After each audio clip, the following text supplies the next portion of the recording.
Hello and welcome back, guys. Today I'll be showing you how to remove an element from a list in Python. Why would you want to know how to do this? Well, maybe you'd like to clean your data and you want to remove certain values that shouldn't be there. So I'll be showing you how to remove an element from a list in Python today.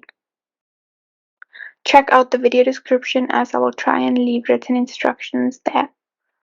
So let's get started. I already have my list. And what you need to know before you do this is you need to know the index of the item that you want to remove from your list.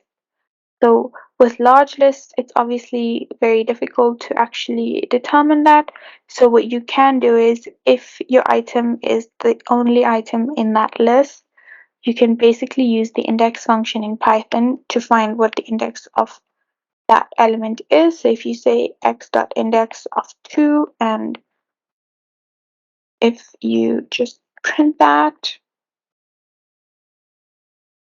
you can find what the index of that item is. So here it's just 1. So then you're going to use that index to remove it using the del function. So if you say del x of 1, and then if you print the x list, that element with the index of 1, which was the number 2 in this list, has now been removed and it's no longer in the x list. So that's basically it. If you wanted to know how to remove an element from a list in Python, this is the easiest way I know how, and if you know of another way, then leave a comment below and make sure to subscribe for more videos.